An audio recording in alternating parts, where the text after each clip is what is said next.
What's up guys, it's Tom here and welcome to the Manchester United Liverpool post-match analysis video, and I feel so many different emotions after this game. It was an absolute roller coaster, and this is why we love football and the Premier League. There are so many talking points, but the biggest one is, what do you think about the VAR decision of not giving a foul on Origi and allowing Marcus Rashford's goal to stand? Where do you stand on this debate? Let me know in the comments below. I think that Origi was kicked. Maybe he exaggerated the contact a little bit, but it was still a foul. You can't kick a player's leg from behind without actually not getting anywhere near the ball. That's not allowed. I know that football is a contact sport. That is a foul any day of the week, and I just don't understand how the Premier League really messed up the implementation of a VAR, because VAR in principle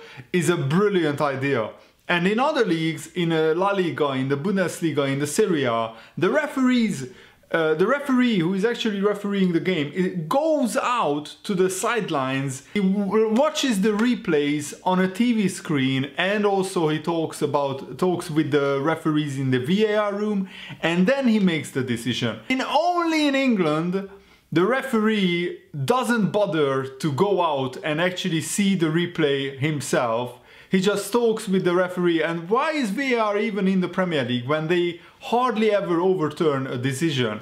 Even if the referee makes a wrong decision, the other referee in the VAR room backs it up, because it's like a referees union. They are watching each other's backs, and it's absolutely ludicrous. It's farcical, and it's just wrong. It feels wrong.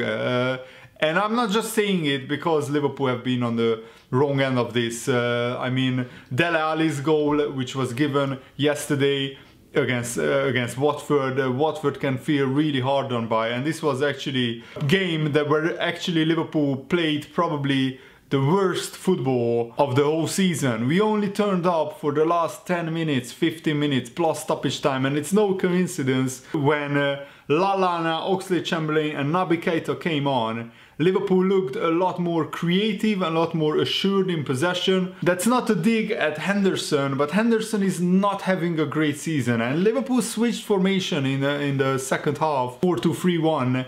And Henderson was put on the right wing, and he's not a right winger. He can't beat a man, he doesn't have pace, he doesn't have the skills, the trickery to beat a man. I can't even remember a very dangerous cross from Henderson in the second half. So it just didn't work, that part of the 4-2-3-1. But Jurgen Klopp, of course, had to try something different.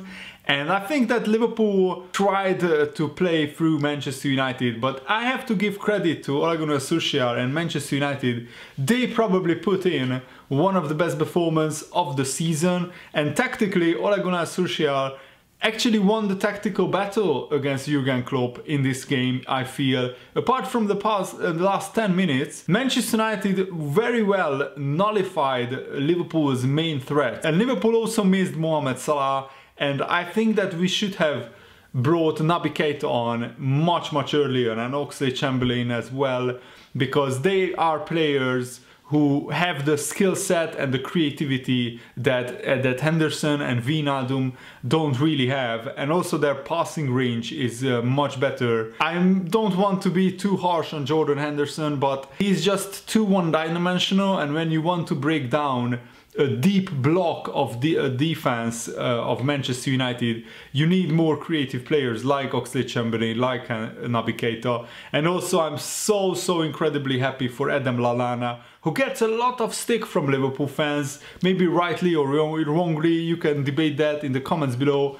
But for him to score such a big goal, such an important goal, and this is Adam Lallana's first goal since 2017, and his first away goal since 2016, since December 2016. So Lallana waited a long time for this one.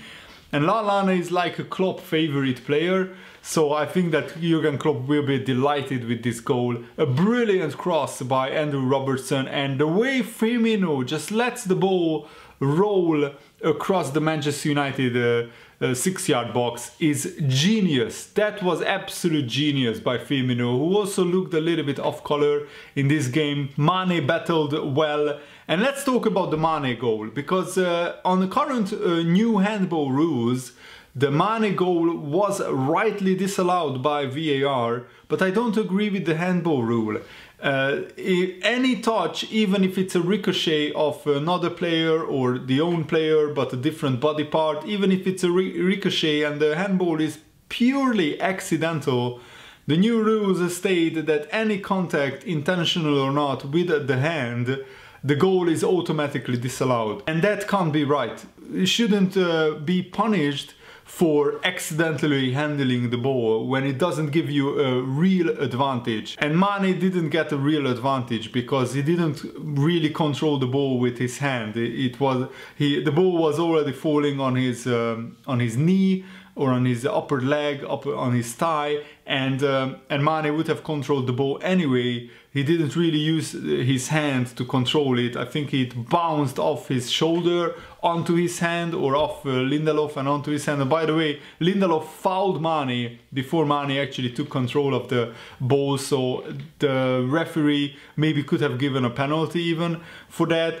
But in the end, of course, the rules are the rules, and VAR disallowed the Mane goal. And I was fuming at that point because I was still seething and absolutely livid how VAR could allow the Marcus Rashford goal. Because straight before the Manchester United counter-attack, Origi was kicked from behind, and I just can't believe that the referee, the VAR didn't overturn that.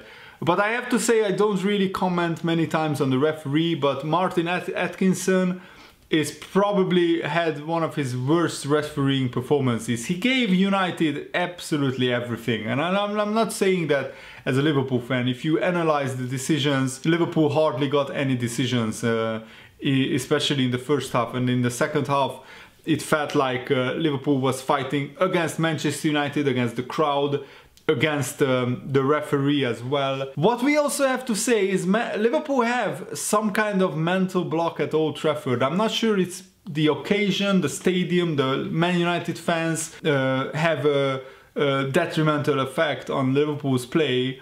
But this is our absolute bogey ground. Jurgen Klopp has never won at Old Trafford. He gets a lot of draws there, but Jurgen Klopp went to Old Trafford, I think 6 times, including a Europa League tie as well, a Europa League second leg. And he lost once or twice and have drawn all the other games. So it's an absolute bogey ground.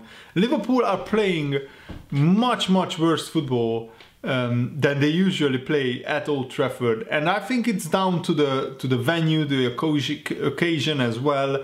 And I'm not sure what Jurgen Klopp can do to change that. The Liverpool players, they have a brilliant mentality, but somehow they still, I feel that they have some kind of mental block against Manchester United, because Liverpool didn't look like themselves.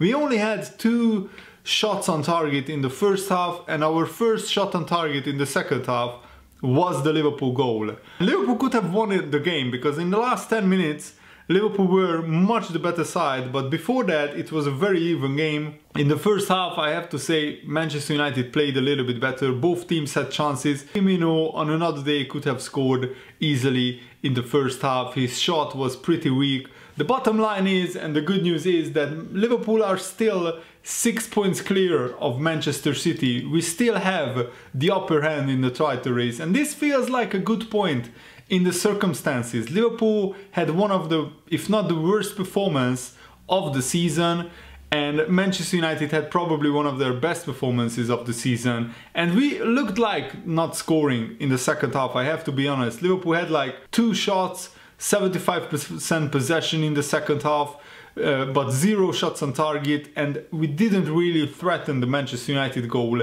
before actually scoring the Lallana goal. So I think that overall Liverpool can be happy with the result. The performance is another question. I think that Jurgen Klopp will have very harsh words to the Liverpool players themselves, because it just didn't work today. We didn't play well. Let's just forget this game and move forward, because the next one is Tottenham in the Premier League. Before that we play Genk in the Champions League. That is also a very important game, and I think with a victory we can get this game out of our system. But Liverpool really need to beat Tottenham, because Tottenham are also in a very, very bad state. They haven't won in the Premier League away from home since like January or February this year, so it's actually a long time ago, and Liverpool need to beat Tottenham in the next round, because after that we play Aston Villa and then it's the big one, Manchester City, and I want to play Manchester City with Liverpool still like 5 or 6 points clear at the top of the table. That's the bottom line. I want Liverpool to win the Premier League title, so every point is valuable, and this point that the Lallana goal gave Liverpool could be a very valuable point at the end of the season. I don't think Liverpool deserved to win this game, but in the circumstances I will take a draw. What feels frustrating is that the VAR decision, because if that gave such a huge boost, such a good lift to Manchester United, the Man United players played totally differently in the second half. They had the most confidence probably in the second half of the whole season. So let me know what you think about the game in the comments below, and thanks for watching. Hope you enjoyed this. See you later, guys. Goodbye.